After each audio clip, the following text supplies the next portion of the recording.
vai falar com você. Tá bom? Abra sua Bíblia, livro de Jó.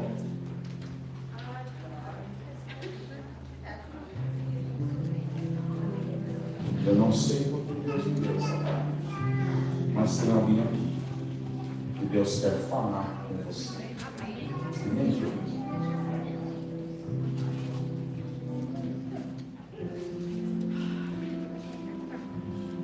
Nós vamos passear um pouquinho na Bíblia hoje.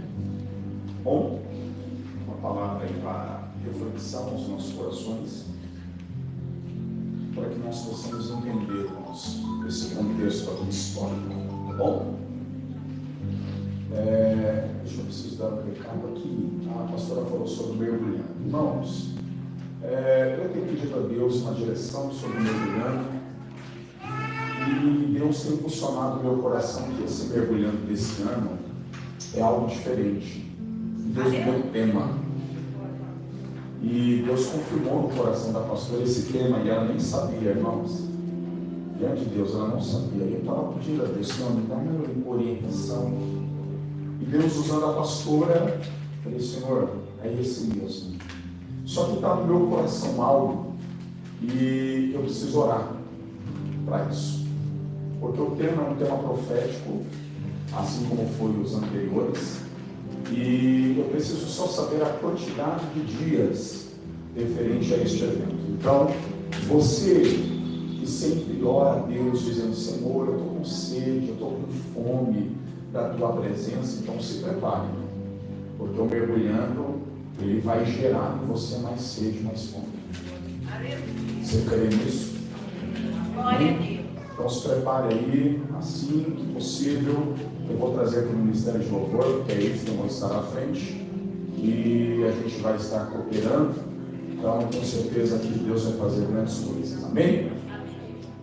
Jó, capítulo de número 1. Nós vamos ler só a parte A do versículo, que é o versículo de número 8. Jó, capítulo 1, versículo 8. A parte A do versículo.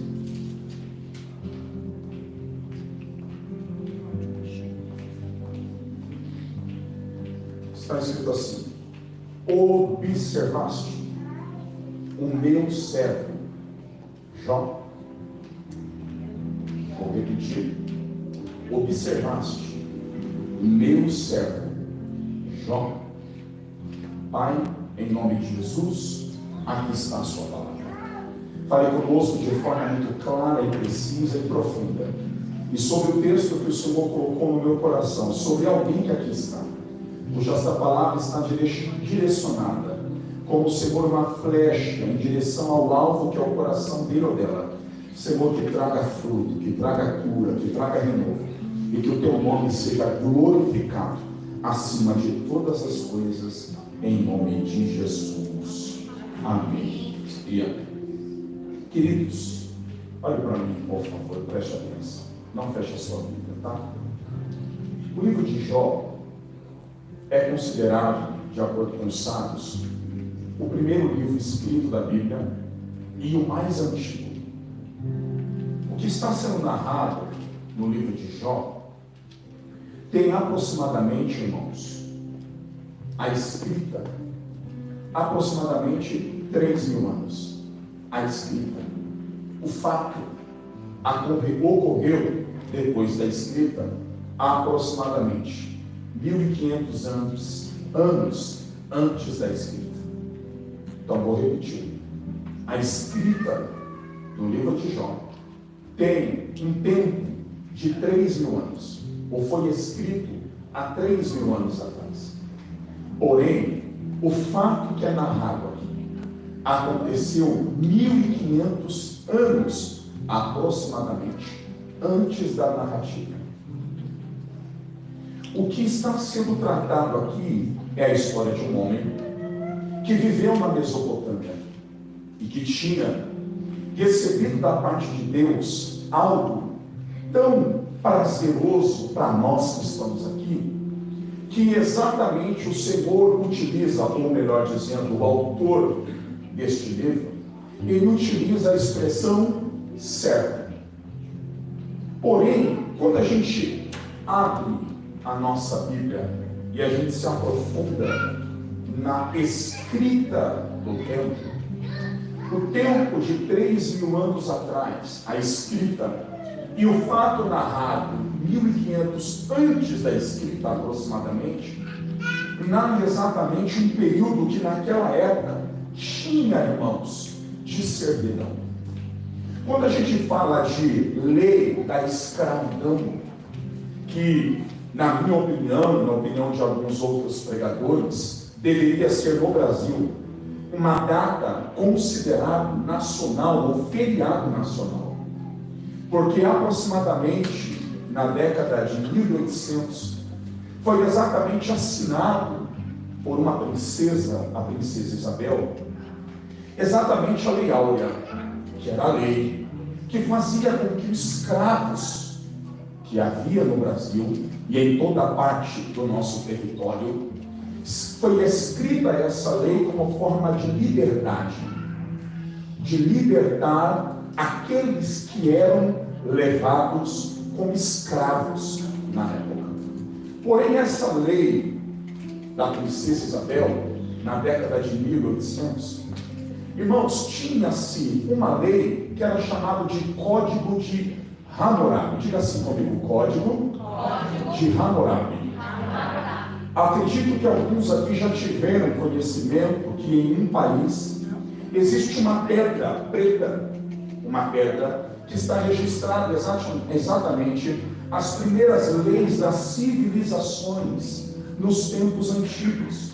Essas leis regeram a sociedade muito tempo lá atrás. E essa lei que regeu a sociedade aos tempos lá atrás, dava-se exatamente a opção sobre a vida de uma pessoa que tivesse uma dívida a receber, uma dívida a ser paga. Uma das maneiras para se pagar esta dívida, de acordo lá na época do Código de Hammurabi, era exatamente alguém que era devedor da dívida. Poderia pagar de algumas formas, dentre as formas que deveria ser paga, era a questão do serviço do devedor para aquela pessoa que era o homem que receberia o valor. Então, o devedor deveria pagar a quem ele devia com serviços. Por isso que a gente vê no Antigo Testamento exatamente esta lei, porque esta lei é uma lei que predomina, irmãos, antes do meu e do teu nascimento. Dentro do nosso conceito brasileiro, você já percebeu, irmãos, que na nossa cultura existe feriado de diversas formas, certo? Mas este feriado, na minha opinião, e na opinião de alguns, irmãos, deveria ser nacional, porque fala exatamente dos nossos antepassados, a liberdade. E nada melhor de você, irmãos, festejar a sua liberdade. É por isso que a gente vê dentro do contexto religioso, na igreja, quando alguém levanta a mão e diz, eu entrego a minha vida a Jesus, ou alguém que retorna para a presença de Jesus que um dia se afastou, o texto vai dizer que no céu há uma festa.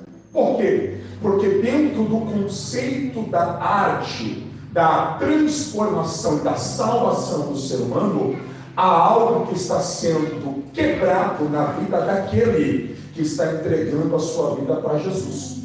O que é isso, pastor? É que cadeias espirituais, irmãos, armadilhas, correntes estão sendo quebradas na vida de um pecador. Eu sou pecador, continuo pecando, mas por intermédio de Cristo, Ele me libertou das ataduras do pecado. Então um dia o inferno festejava sobre a minha vida, e o inferno tinha poder sobre mim. Em 1 Pedro, capítulo 2, versículo 19.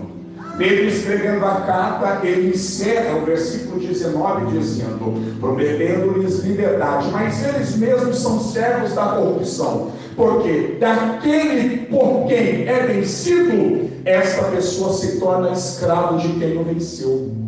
O pecado um dia venceu a minha vida, e eu atolado estava no pecado. Não importava o que eu pudesse fazer para me libertar daquilo, mas veio Jesus que me libertou das ataduras do pecado. Porque a festa do céu, pastor, porque os meus olhos não veem, mas os olhos daquele que está sentado no alto e sublime trono, onde o seu nome é Yahvé, ele olha para mim e diz: hoje eu quebro as ataduras que um dia fez com que ele ficasse escravo do pecado. Por isso que quando você vê alguém levantando a mão e aceitando a Jesus, ou entregando a sua vida para Jesus, o texto diz: a festa no céu. Por quê? Porque aquilo que o prendia foi quebrado. Se eu disser para você que há uma festa no céu, isso daqui é só para quem acredita. Se eu dissesse para você que nessa noite há uma festa no céu pela tua vida preparada por Jesus Cristo. Jesus me trouxe nesta noite, te trouxe nesta noite, porque Ele marcou esse encontro para te dizer: você é o meu escolhido, você é a minha escolhida, dentre milhares eu escolhi você. Dentro do conceito de servo, irmãos, o servo naquela época era exatamente, irmãos, qualificado, preste atenção, a expressão servo nesta época, ele era qualificado pelo poder da resistência que este escravo tinha no seu lado físico, no seu lado emocional e no seu lado psicológico, referente, irmãos, àquilo que era sobreposto a ele. Para alguém receber a qualificação de servo, é exatamente a resistência que este homem teria no corpo, na alma e no seu psicológico, de suportar as adversidades. Quando a gente olha para o texto, e eu gostaria que você acompanhasse comigo, por favor, o versículo de número 8. Quem dá referência de Jó é Deus. E Deus utiliza essa expressão: observaste o meu servo Jó. O versículo de número 8, Deus expressa essas palavras. No capítulo de número 2, o versículo de número 3, o próprio Deus repete mais uma vez: observaste o meu servo Jó. Se você, por gentileza, puder acompanhar comigo, capítulo 42, seu versículo de número 7. O versículo 7 encerra exatamente com a mesma qualificação que inicia no capítulo de número 1. Eu vou ler, versículo 7. Tendo o Senhor falar destas palavras a Jó, o Senhor também disse a Elifaz, o temanita: a minha ira se acendeu contra ti e contra os teus dois amigos, porque não disseste de mim o que era reto. Para quem? Como o meu servo Jó. O versículo de número 8 acrescenta a mesma qualificação. Olha para quem, ou melhor, olha como Jó era para Deus. Versículo 8: tomai, pois, 7 novilhos, 7 carneiros, ide ao meu servo Jó, e oferecei holocausto por vós. O meu servo Jó orará por vós, porque dele aceitarei a intercessão, para que eu não vos trate segundo a vossa loucura, porque vós não disseste de mim o que era reto, como meu servo Jó. Preste atenção, por favor. Vou repetir para gravar no teu coração. Palavra simples.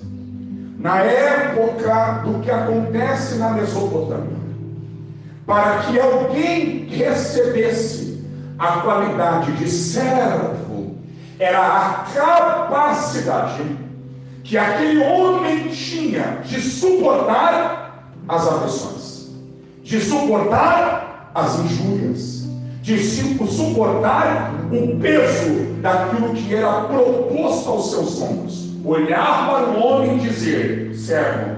Por quê? Porque eu não consegui encontrar estrutura em mais ninguém que pudesse suportar o peso que ele carrega e a responsabilidade que ele carrega diariamente na vida dele.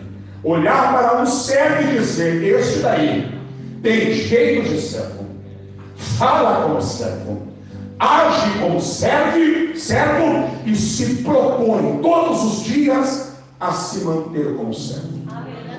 Porque o texto que está sendo escrito, irmãos, foi escrito há 3.000 anos, mas o fato narrado 1.500 anos aproximadamente antes da escrita. Quem está escrevendo está dizendo: eu vou descrever sobre um homem que na época da Mesopotâmia carregou nos seus ombros uma qualificação que não era para qualquer um. Quem ele era? Jó.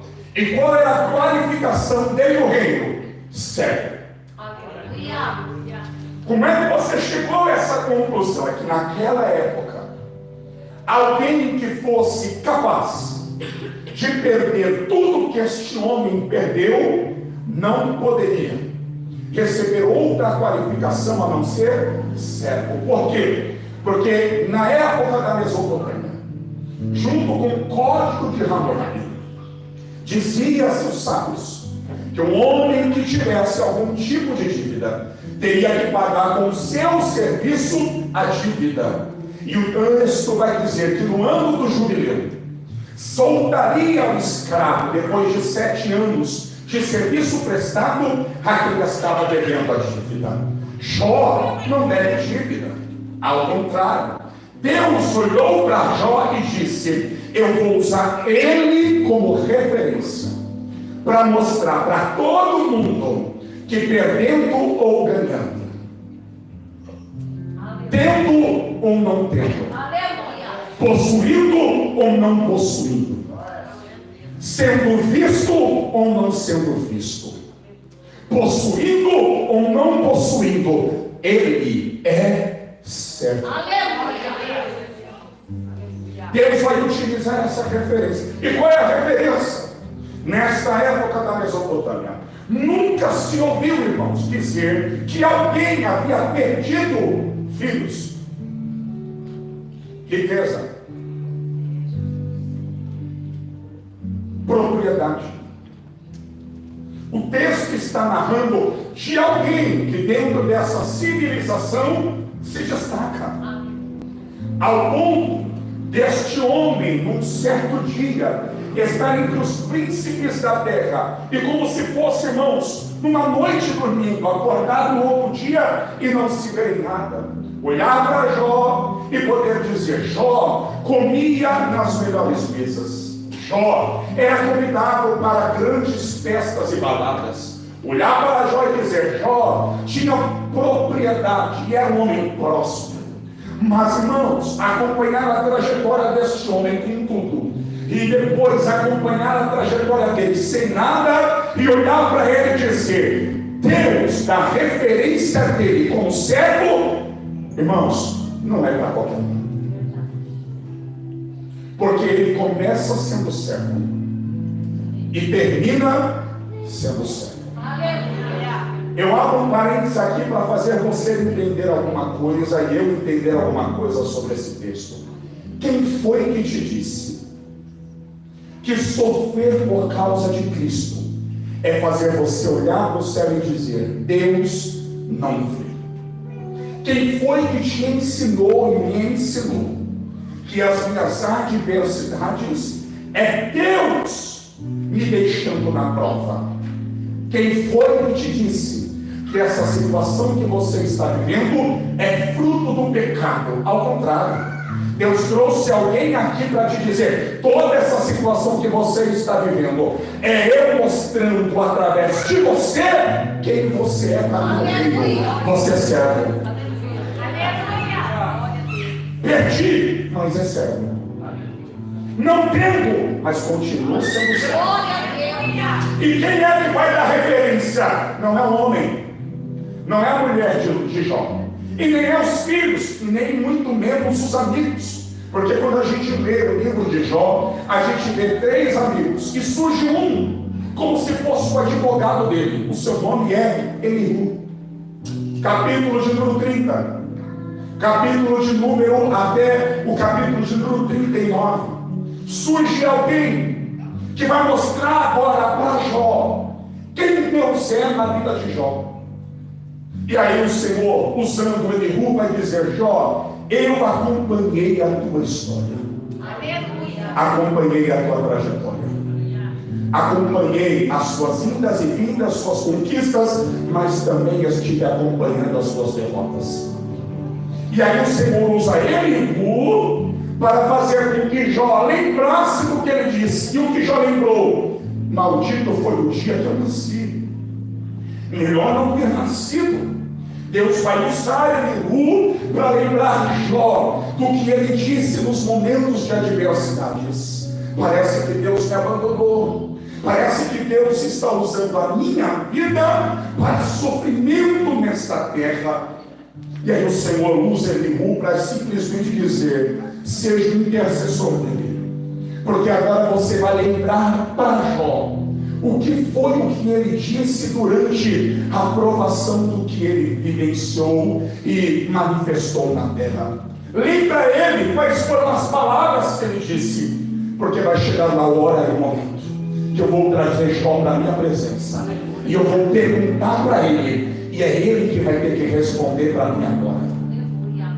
Jó capítulo de número 40, o texto vai dizer que o Senhor surge no meio de uma nuvem, de uma tempestade, e diz: Jó, agora eu te pergunto, e é você quem vai me responder. Pergunto para você: quem foi que me deu conhecimento para que eu pudesse agora retribuir a ele o favor que ele fez para mim? Diga para mim, Jó, e eu vou fazer coisas e perguntas sobre aquilo que você está acostumado, o ambiente que você está acostumado. Pois não, Senhor. Pergunta: quem criou os firmamentos? Jó, me responde uma coisa: quem pegou as águas, juntou-se sobre um lugar, colocou uma pedra e disse: você só vai até aí? Jó, me responde uma coisa: no cenário que você tem 2 animais que naquela época difícil de ser caçado: hipopótamo e crocodilo. Naquela época não existia, irmãos, nenhum armamento para caçá-lo. E o Senhor diz assim: olha o hipopótamo, quando ele se sente ameaçado, ele não corre, ele não foge, e ele não tem medo. Se ele estiver submerso na água, lá ele consegue descansar. Olha o crocodilo, estou olhando o Senhor, o crocodilo, me responde, Jó, o que pode penetrar no seu casco duro? Responde. Jó, quando você olha para o crocodilo, você tem capacidade de caçá-lo? Jó, quando você olha para esse animal e ele vê que ele está exatamente cercado por inimigos e por caçadores, ele fica com medo? Do jeito que Deus perguntou, foi exatamente esse silêncio que ficou no cenário. Senhor, não tenho resposta. Então deixa eu te dizer algo, Jó.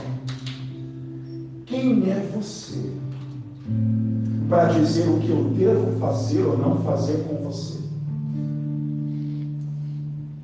Se você me der uma resposta do que eu te perguntei, eu te tiro da prova. Se você me der uma resposta, eu livro você dessa perseguição. E aí o capítulo de número 42, ele vai expressar dizendo: bem sei que tudo podes, e nenhum dos seus pensamentos pode ser impedidos. Olha o versículo, preste atenção, leia comigo. Versículo 3. Quem é aquele, como disseste, sem conhecimento, encobre o conselho?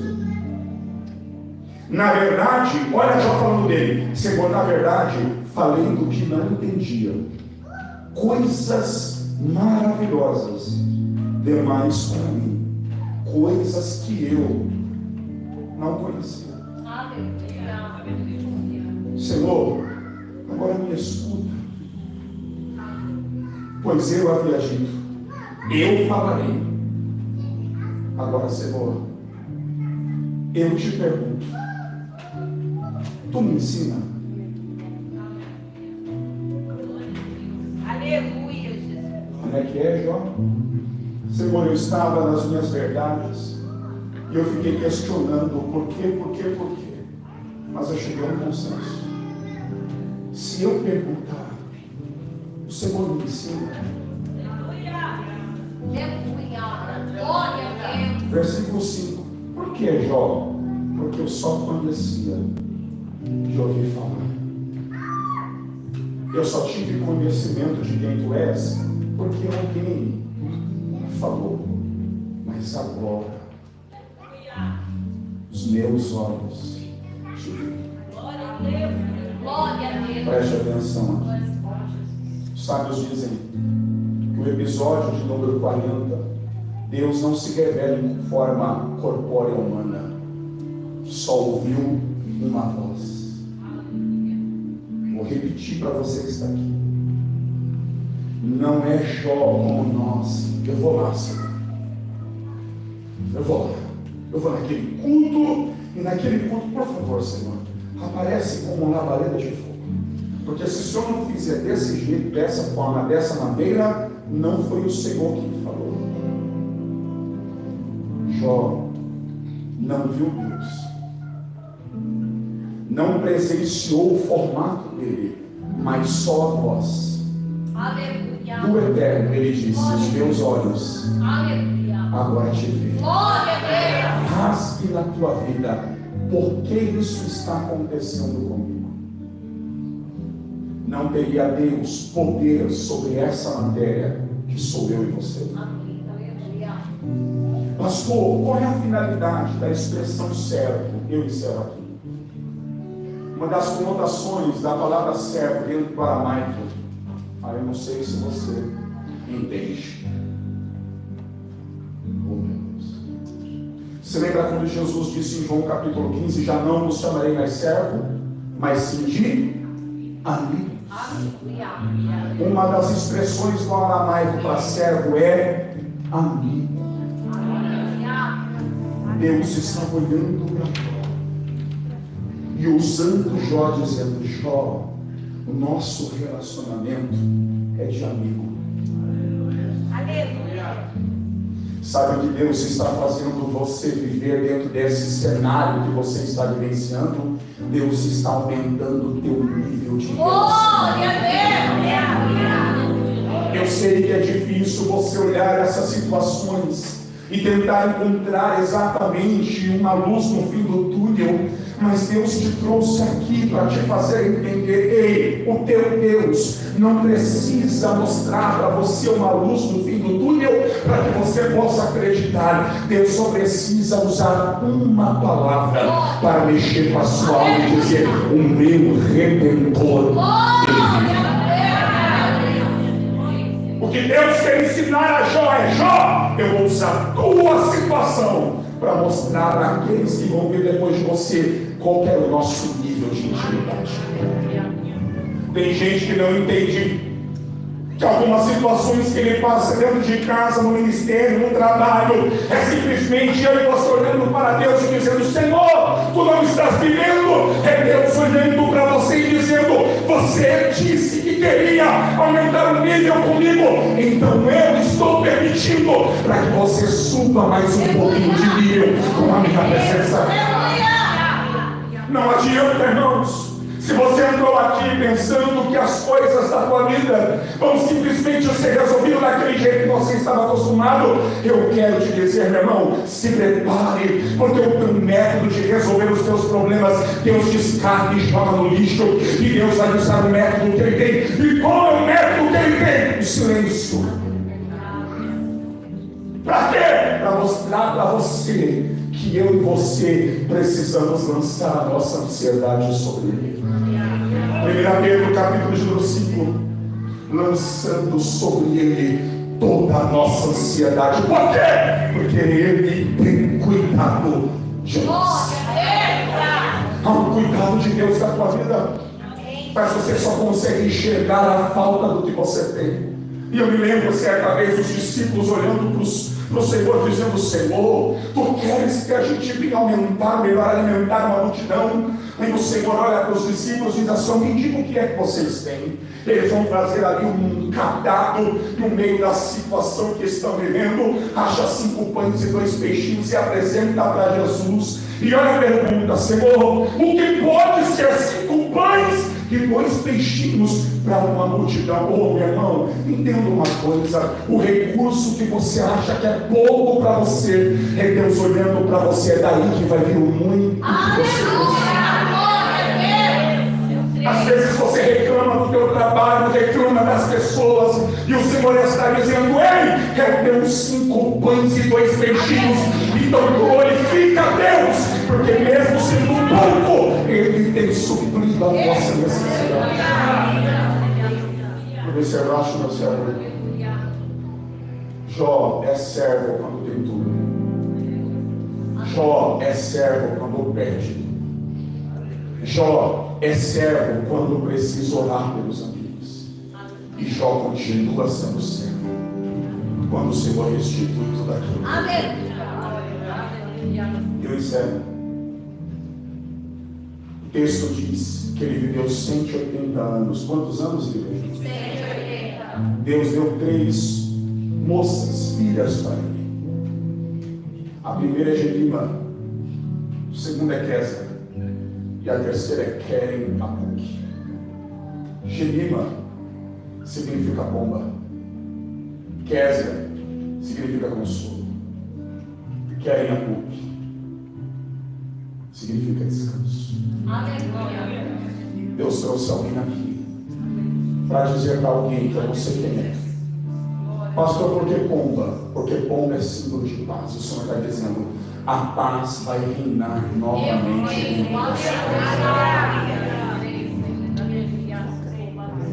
Deus trouxe você aqui e Ele está dizendo: ei, há um consolo de Deus sobre a vida de alguém.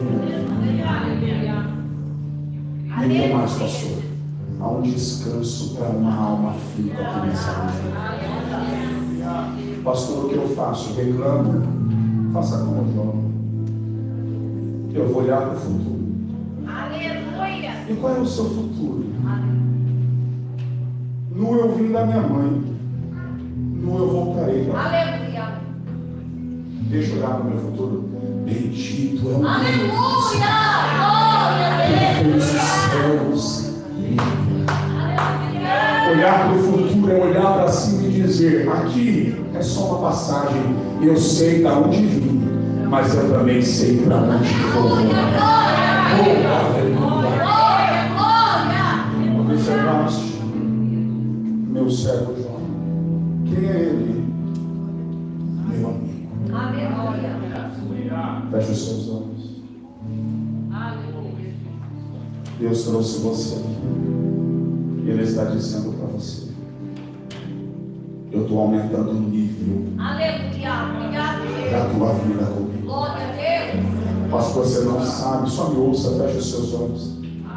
Pastor, você não sabe como essa semana foi difícil. Participar do Raízes, eu quase não preguei, quase não dancei, quase não cantei. Tudo foi mexido em mim. E eu pensei que eu não ia suportar.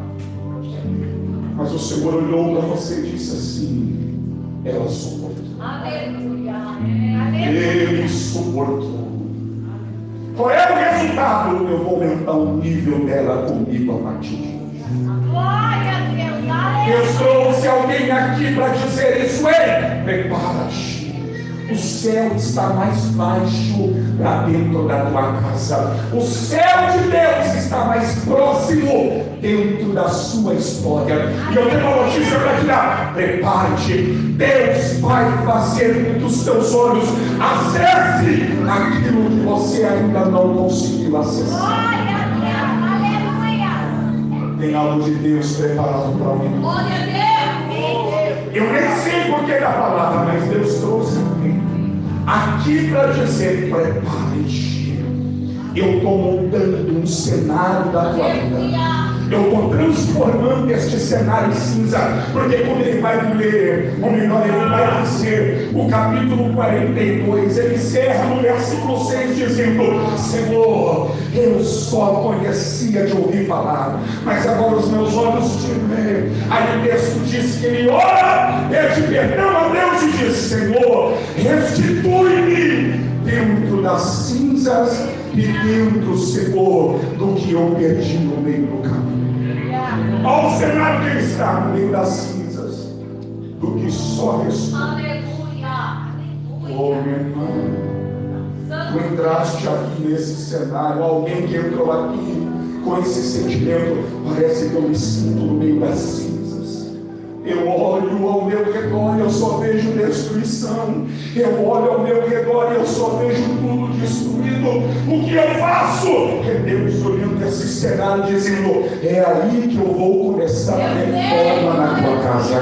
É aí que eu vou começar a reforma na tua vida. E é aí que eu vou começar a te mostrar que eu sou Deus na sua vida. Aleluia. Há uma reforma de Deus começando sobre a vida de alguém aqui. Há uma reforma de Deus começando dentro dos semeadores da fé. Uma reforma que vai trazer algo novo sobre este lugar. Mas não se preocupe, Deus vai restituir tudo em dobro para a glória do nome dele.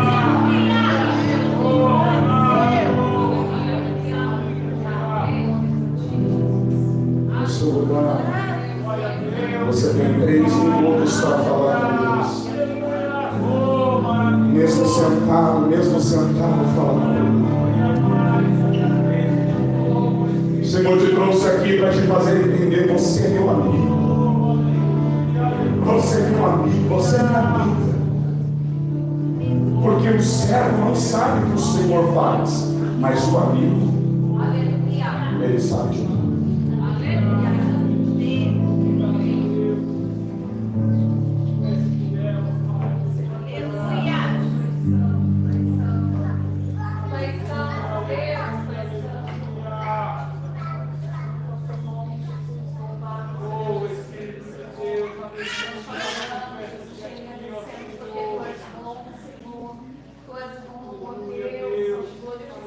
Alguém aqui que entrou com a sua estrutura cansada.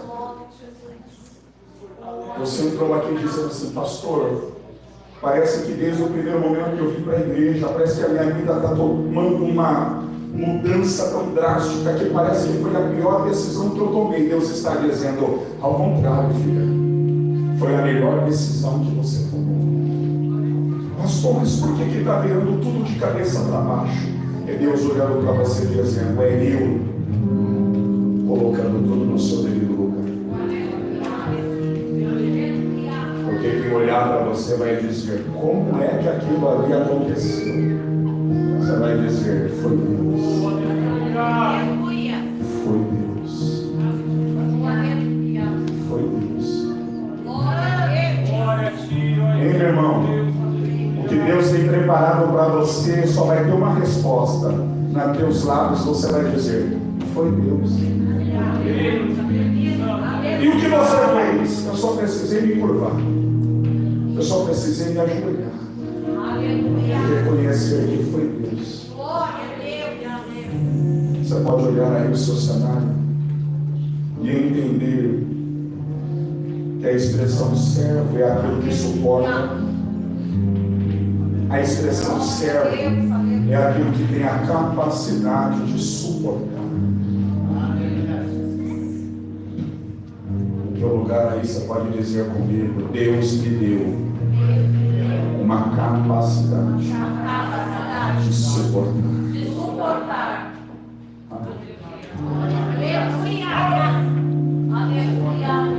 Não é para qualquer um, hein? Não é para qualquer um.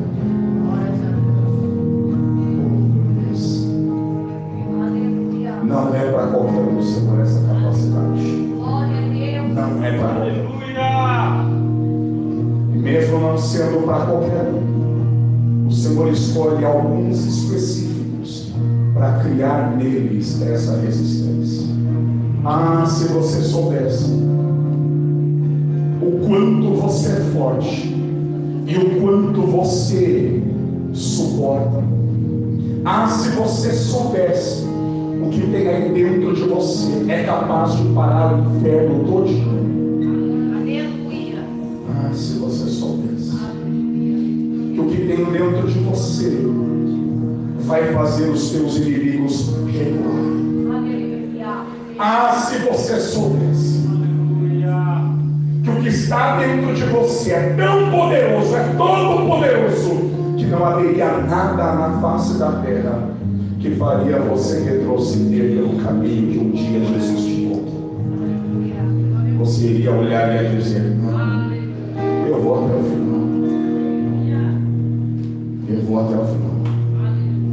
Tem alguém aí que vai até o final? Tem alguém aí que vai até o fim?